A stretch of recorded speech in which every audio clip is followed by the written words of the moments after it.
we're back live in my shop, and Scott's here. There's his hand. He's plowing through all the fun car content on social media, and we'll mock those guys later on, and we'll do some more stuff in part 2. If you find any good stuff, Scott, definitely pipe up and let us know. Aside from making a Aventador a manual. All right. Yeah. Well, with my butter knife. Yeah. Well, I'll do that. If I get 20,000 likes, I'll eat a bowl of soup with a butter knife, because there's definitely not a better way to do it. Anyway, yeah, that's one of those, like, it's enough internet for today. I'm all done. So we're gonna put the Viper up on the lift and get the wheels off, and then we'll be back in part 2 to do the brake leading. It's actually brake flush and brake leading. So I'll give you guys a little pro tip here. This is the stuff we use. This is the stuff I use in all my vehicles. This is Motul 600. This is motorcycles, cars, trucks, everything. It's a little more expensive than the regular Valvoline. We do have, yeah, the simple .3. And this stuff, to be perfectly honest, in a regular daily driver car, save yourself some money and just use the Valvoline .3, .4. This stuff works great. There's not anything wrong with it. If all you're doing is going to the grocery store and back, that's it. It works fine for that stuff. You don't need to spend the extra money on all that other stuff. So just use the Valvoline. For any kind of performance driving, off-road driving, anything else, you want to make sure your brakes work. And you can ask any racer in any faction of racing, they will always ask for better brakes, always. So, you can have 11,000 horsepower. If you have little teeny tiny brakes or crappy pads, you're not going to be that great. So yeah, we'll put the Viper up, show you how to do it on the Viper, because this lift, while it goes nice and low, it doesn't quite go low enough to accommodate extremely, extremely low cars. So I'll show you how I get the Viper up on the lift. There's a couple different ways. We can use the wheel jacks, but those are heavy and kind of obnoxious to move around. So I have a little trick that I do, and I don't know where they went. We had them out. Here we go.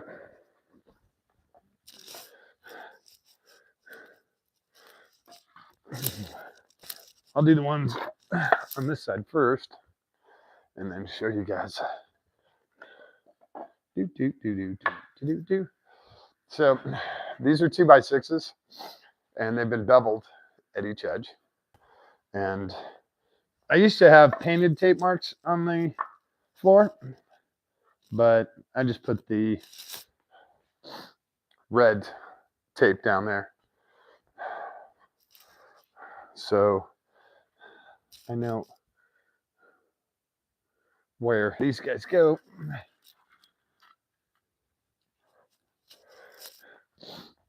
Yeah, that's correct. That's at the back. So Mustang Club of America has an event called Ponies in the Ozarks. Oh boy. And of course it was held at Ozarks International Raceway. OIR. It's a pretty cool event. That would be a lot of fun. Yeah. All right. So now we're going to drive the Viper up onto those blocks and hopefully stop on those blocks. And then we'll be able to get the lift pads under there. So give me a second here. There's so much cottonwood in here. There's like a big, probably 5 cotton balls worth of cotton over here. Now this is a trick. Oh, I'll feel it and I'll stop. Just let me know if they slide. So I'm gonna get kind of a rolling start here. Maybe not. All right, and there we go. And that's the good part, is I can roll right over these. How am I doing? Yeah? So as you can tell, I've done this a couple of times. Now, I do have the parking brake on right here because I don't want it to roll off the board. So,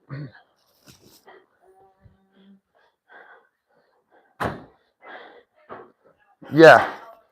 Now, here's the other fun part is, yeah, we're You might going to, have to come a little further forward. You're gonna throw it in this off. I can take the pad. Now, check this out, Scott. We raise the lift up. Okay. Then we drop the lift back down. I might have to do it on the other side. So,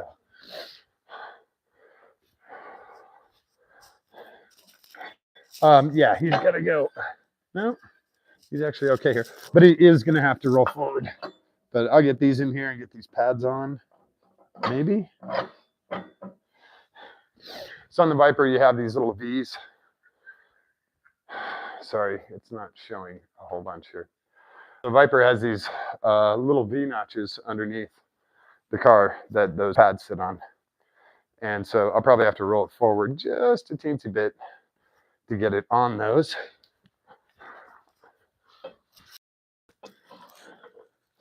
Yep, just a tad. Especially in the front because they are right here at the front edge of the fender. So, oh, we're pretty close right here. Might be able to pull this off. Pretty close in the back. So, and the lift does look a little off-centered. Oh yeah, we're actually okay right here. Because Have you ever seen the guy that does UFC videos, but he puts the sound over it so it makes it look like it's a real size? yes, monster truck, yeah. Those videos got me at first. Yeah, I actually thought there was someone in there doing that too. And I was like,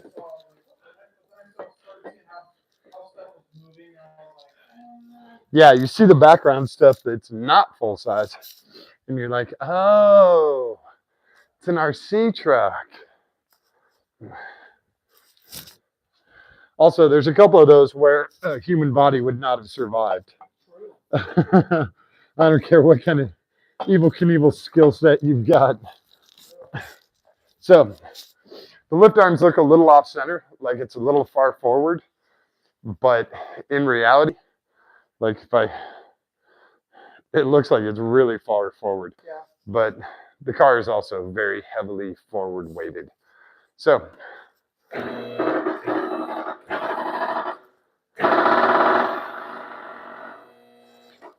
that's it.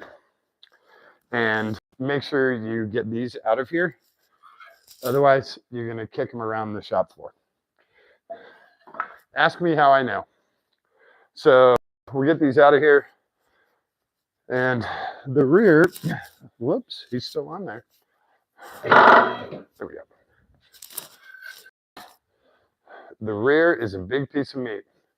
So I'll bring the camera around and show you guys how I do the rears.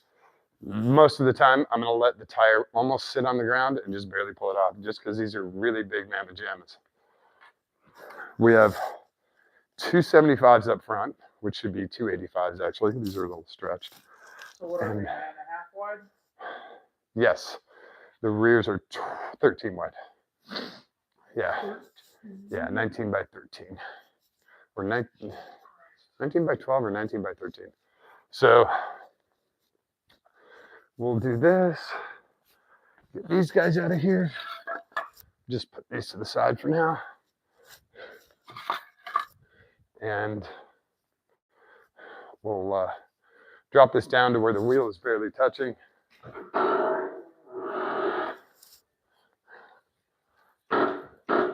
There we go.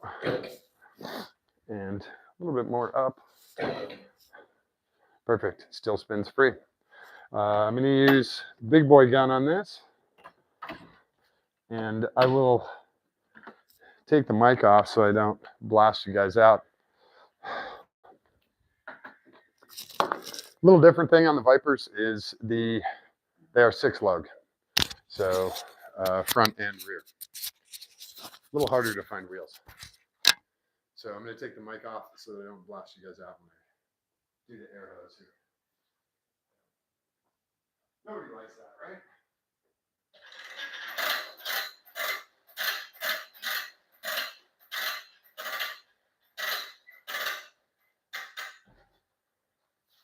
Should be enough.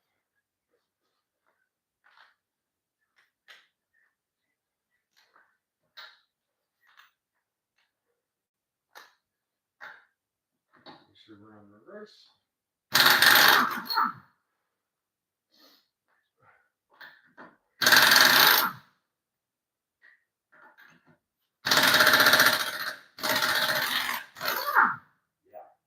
Air compressor kicked on.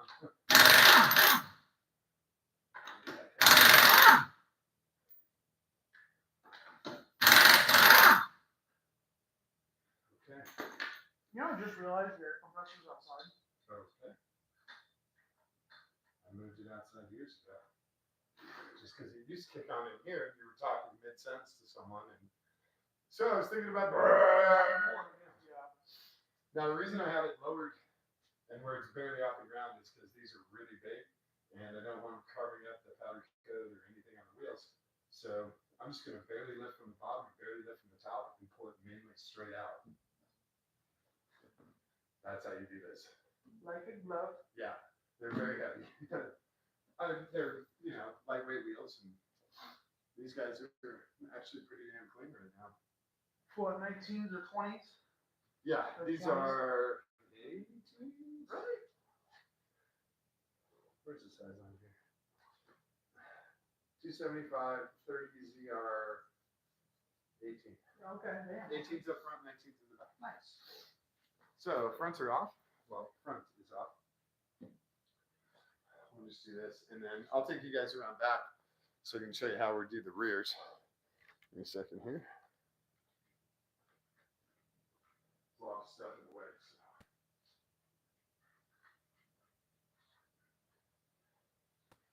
Bring it down here. It's going to be kind of the same thing. Grab the mic. It's going to be kind of the same, but I'm going to raise it up a little. Okay, maybe a little bit more. Yeah, he's off the ground. Oh, I have the parking brake on. That's why he's not moving.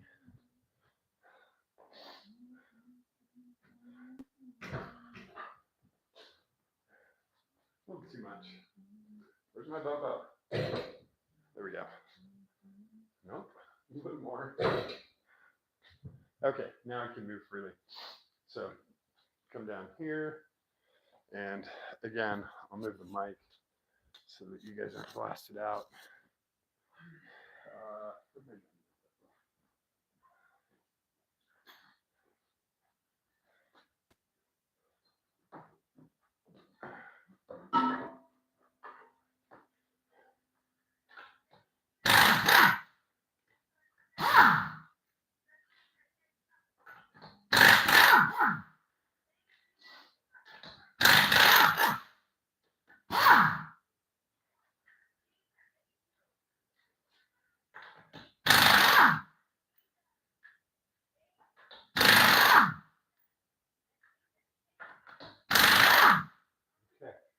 So, since this wheel, same thing, is really, really heavy, I'm going to do the same kind of method. I'm going to kind of support it from the bottom and pull it straight out.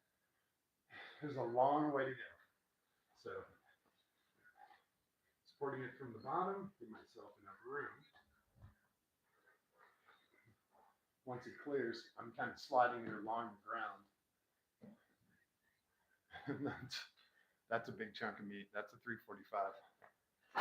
And we should be running 355s on the back here. These 345s are a little stretched. So. Stretched. What are you, a stance guy? Yeah. Most of the time. You're not going to slammed enough? Come on. All right. So we'll get our mic back on here. enough. And here's another, just a quick pro tip for you. If you don't want your lug nuts kicking around your shop, do 2 turns with each lug nut, because the next time you need these studs, you're going to be putting the wheel on and you'll need your lug nuts.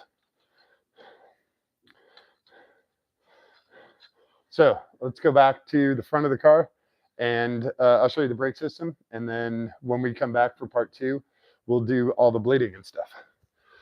So let's take this back.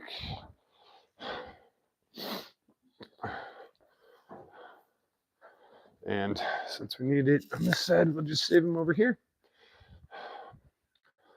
Let's raise the car up a little bit while we're doing all this. See if I got skills to do 2 things at once. I think I do. Yeah. Hell yeah. All right, we won't go. We don't need to go too high up. I'll just grab the rolly stool. How come this charger on the ground? It should be tucked up here.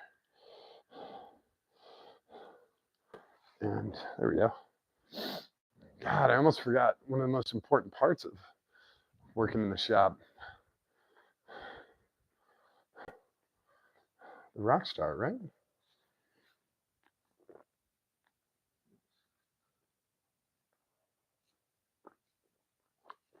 Since we're most of the way up, I'm just going to go up.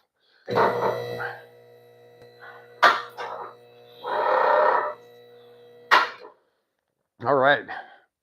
We have our Viper up in the air. It's back. Actually, we'll stay close a little bit. How's that? And let's come up a little bit so we can get a better shot on the calipers, because that's what we're mainly looking at. So bring you guys to this side. Whoa, where'd you go? There you are. So the Viper calipers front and rear are the same. Brembo 4-piston calipers. You can sort of see the pistons here. 1, 2, 3, 4 on the inside. They are a tandem caliper, so what you see on this side is exactly what's on the other side. You have 2 bleeder screws on each caliper, 1 on the inside, 1 on the outside. And the trick is to do the inside one first, do the outside one second. It's kind of, I don't want to say a wives' tale or whatever, but it's sort of one of those things that you've always followed that same rule. There's a balancing pipe here that balances out everything between the 2 sides, so it's not actually a huge deal. You can also see we have a ton of the Carbotech XP. Excuse me. Wow. The Carbotech XP20 brake pad. We have a ton of brake pad left. You guys can't really see that, but these have held up really well. These rotors have held up really well. And this carbon fiber, this little piece keeps grabbing my hoodie. He's been cornered and touched a few times. So these are the big boy brakes, and these will absolutely stop the car. And it just keeps grabbing the edge. So if you see my arm do this, that's that's why. There's barely a little lip on here, and we'll probably finish off this season driving this car, since we're not tracking it. We'll probably finish off with these rotors. There's plenty of depth left, but they do have a little lip up here. And the XP20s are a very, very, very solid pad. And you can barely see it right here. It should say Viper, but that's worn off through time and dirt and washes and paint. It's not clear coated or anything. It's just a kind of a rub-on decal that Brembo puts on there. Got a light. You guys can look at the pads. Again, there's not much metal up here, but I also need to get away from that corner. Yeah, you can see how much pad is left here, and if we look on the inside, it has about the same amount of pad. The other nice part about the Viper pads and the Viper calipers is, move this light up here. It still looks kind of dirty, but you'll still be able to see it. They are super, super easy to change out pads. So in order to change out pads, you have 2 pins here, one here and one here, down here, and you punch those pins out. And those are these 2 pins right here and right here. Those pins go out. This retainer spring comes out. The pads slide out of the top from each side. Put the new pads in, put the spring in, put your pin in from this side, your pin in from this side, hammer it until it seats, or hammer it until you can see it on this side. You're done. That's how quick it is to do pads. Don't do it hot. Highly recommended to not do it when it's hot, but that's how you do it. So when we come back, we're not doing pads or rotors, but we are doing all brand new fluid in the car. All brand new brake fluid, because we finished the oil change. So we will do new brake fluid. And the line lock has gotten a little bit soft, and I also, going down to Tail the Dragon, I don't want my brakes to give out.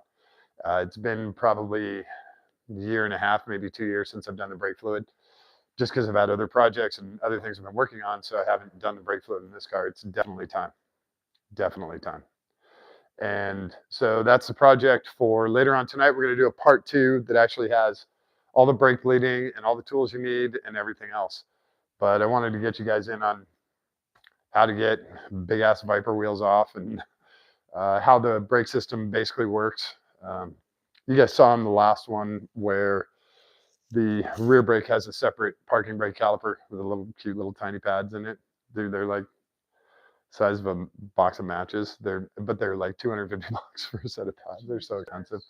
So yeah, that's where we're at, and we'll be back with part 2 with changing out all the fluid. We can see how you guys will be able to see how dark it is when it comes out of here. It will be like deep mocha. It'll be like espresso black when it comes out of there, and it'll be like, I don't know, it should be kind of clear caramel. I don't want to say it'll be urine colored, but that's basically what it's going to look like when the new fluid eventually pumps through. So we'll do that when we come back in part 2. So thanks for hanging out for this episode. What am I, Star Trek? Yeah. Yeah. All right. Thanks for hanging out for this part. We'll be back with the Viper, and we'll do front and rear brakes. You guys don't have to watch the whole thing if you don't really want to, but if you enjoy that, that's cool. So thanks everyone. I really appreciate it, and we will catch you in part 2.